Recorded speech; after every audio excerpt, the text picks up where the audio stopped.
Será que as ações da Vale são a grande oportunidade, a oportunidade da década? Será que tem alguma coisa ali que você não está vendo? Recentemente, Vale reportou um preju de quase 700 milhões no quarto tri. Só que apesar disso, os números operacionais eles foram positivos, aí de acordo, é claro, com a média do mercado. Tanto é que a Vale chegou a superar todas as metas que ela tinha estipulado no ano passado. Mas aí tu pode se perguntar, poxa, como é que isso é possível?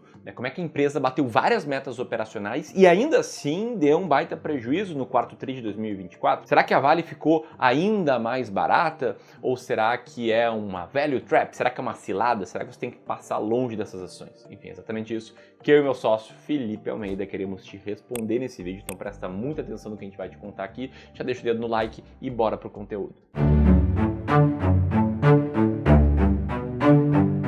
Boa, vamos lá. É a primeira coisa que a gente tem que entender aqui para saber se a Vale é uma oportunidade da década, é entender como é que ela está hoje. E aí, se a gente olha para os últimos 12 meses, a gente vê queda nas ações da empresa, pouco mais de 6%. Apesar de, no período recente, nos últimos 5 dias, a Vale apresentar uma rentabilidade positiva ali, de pouco mais de 5% acompanhando a alta da bolsa. E aí vamos abrir um pouco os resultados do quarto trimestre do ano passado para a gente entender como é que está a performance da empresa. Porque afinal, como a gente falou na introdução do vídeo, a Vale está com um prejuízo de 694 milhões de dólares e é óbvio que isso aqui parece muito ruim, isso aqui foi direto para os acionistas. E quando a gente olha para o ano fechado de 2024, apesar do lucro de pouco mais de 31 bi, a gente vê uma queda de 21% quando comparado com 2023. E a gente olha para isso e pensa, tá, o ano foi positivo, o que acabou ferrando um pouco esse ano de 2024 foi o último trimestre. Afinal de contas, foi o que apresentou prejuízo pelo lado da empresa. Só que quando a gente vai olhar para o resultado de forma mais detalhada, o que a gente vê é que, na verdade, o lucro líquido pro forma do quarto tri de 2024, ele foi positivo, inclusive. Isso é um resultado que veio fruto de todos os guidances da empresa, ou seja, basicamente de todos os direcionadores estratégicos, as metas da empresa terem sido batidos em 2024. Inclusive com as métricas de produção superando as expectativas no mercado, desde o minério de ferro, que é a maior commodity que a Vale trabalha, mas também em cobre e níquel, onde a produção também superou as estimativas. Tá, mas então, em linhas gerais, se a empresa produziu bem, bateu as metas que ela tinha em relação ao guidance para o ano passado, por que é que ainda assim a gente vê um prejuízo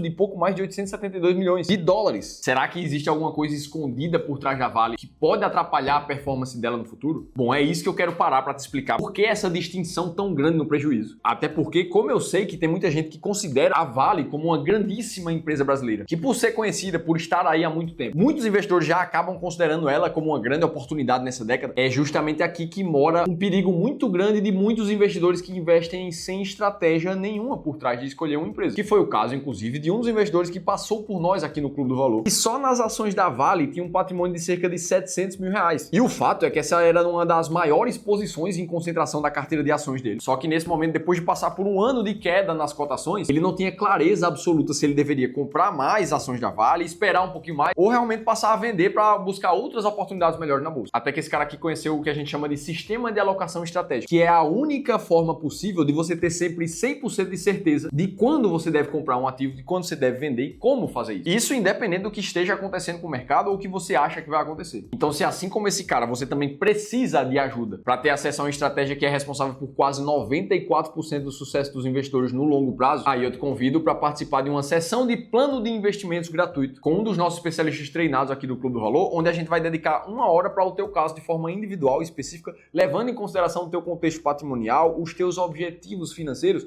e te mostrar com clareza um novo plano para que você saiba sempre qual ativo comprar, qual vender, baseado em estratégias que já funcionam há décadas. Essa sessão com esse plano de investimentos é totalmente gratuita e para você participar, basta fazer a leitura desse QR Code que está aparecendo aqui na tela em algum lugar ou clicar no primeiro link da descrição do vídeo. Beleza, agora vamos entender melhor esse prejuízo por trás do resultado da Vale, o que é que está acontecendo. E o principal fator por trás desse resultado aqui é pelo que a gente chama na contabilidade de impairment, que basicamente é o que acontece com a desvalorização de um ativo. Para que você entenda como é que isso funciona, imagina agora que você tem uma padaria. E nessa padaria você já sabe ali que mês a mês você vende mais ou menos, tem uma receita bruta de 100 mil reais. Tá, beleza. E desses 100 mil reais, a tua margem de lucro é de 10%.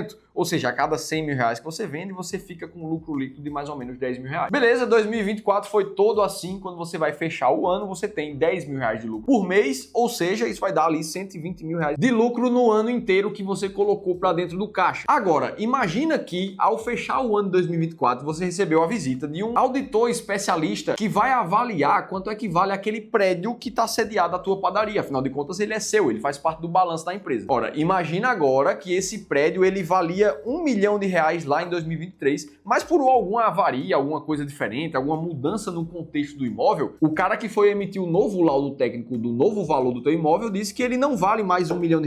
Ele vale agora R$900 mil a partir de 2025. Ora, nesse caso então, o teu imóvel teve uma desvalorização de R$100 mil no ano. O que é que acontece no caso de uma empresa da bolsa? Na hora que precisa ser registrado o lucro líquido da operação naquele exercício, no caso do ano inteiro, apesar dela ter tido R$120 mil de lucro operacional que foi gerado, aqueles R$100 mil de desvalorização do imóvel precisam ser abatidos desse lucro aqui para ela ficar com R$20 mil de resultado positivo no final do ano. E é justamente um processo como esse de tentar sempre reavaliar o valor que poderia ser recuperável daqueles ativos que fazem parte da empresa, que a gente chama de impairment na contabilidade. E foi justamente isso que aconteceu com uma das bases de uma subsidiária da Vale, que é a Vale Base Metal, que fica lá na cidade de Thompson, no Canadá, e que viu um impairment acontecendo de 1,4 bilhões de dólares, que inclusive fez com que fossem levantadas as possibilidades até da venda dessa subsidiária operacional. A Vale também participou do projeto de expansão da mina Voisey's Bay, não sei se é assim que fala, também lá no Canadá. Essa aqui também sofreu um impairment de 540 milhões de dólares. Além disso, por causa da valorização do dólar no último trimestre do ano passado, a Vale também viu um resultado negativo nos seus swaps de obrigações, que são contratos financeiros que visam montar uma operação de hedge, de proteção cambial ali para a Vale, e que acabaram sendo prejudicados pela alta do dólar. Então, quando a gente pega esses três fatores e entende que eles não têm impacto direto no fluxo de caixa da companhia, para efeitos de DRE, demonstração de resultado do exercício, que mostra o lucro líquido lá no final, isso precisa ter um valor considerável. E é justamente isso que explica por que os investidores não tiveram uma reação tão negativa para esse resultado do prejuízo da empresa. E aí, beleza, quando a gente explica isso, a gente entende que, na verdade, o resultado foi mais positivo do que negativo, apesar de um pouco mais lento do que o ano de 2023. Então, será que depois dessa explicação a gente começa a entender que sim, a Vale é uma grande oportunidade para esse ano ou para essa década? Agora a gente precisa olhar para uma estratégia comprovada para entender se essa é uma empresa que faz sentido de pensar em compra ou não. Inclusive porque a Vale acaba também chamando a atenção de muita gente por causa do alto dividend yield, nesse momento passando de 8%, mesmo com a cotação de lado nos últimos 12 meses. Inclusive, se esse é um dos seus casos, se você olha para a Vale pensando em aumentar a tua renda passiva da tua carteira de investimento, aí eu preciso te convidar para participar do evento Jornada da Renda Vitalícia, onde o meu sócio e fundador do Clube do Valor, Ramiro Gomes Ferreira, vai te mostrar como chegar numa renda passiva vitalícia de R$30 mil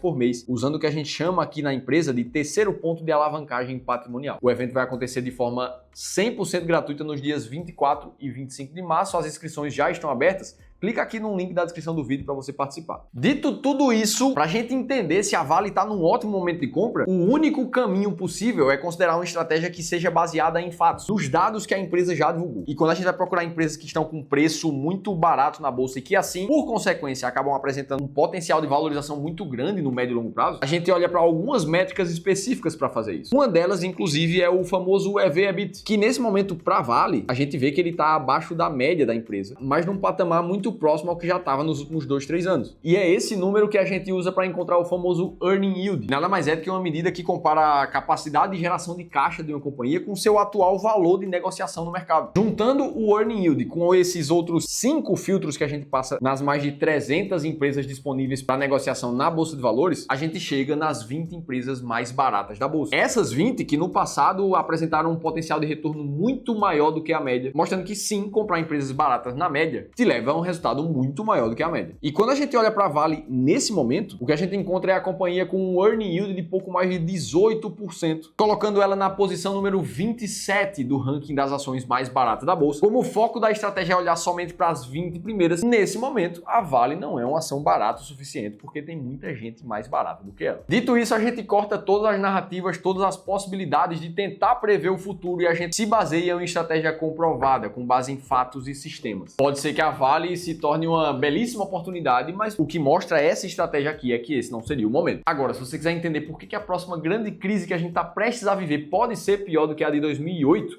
aí você precisa assistir esse outro vídeo aqui, onde eu contei tudo isso em detalhes e eu vou estar te esperando por lá.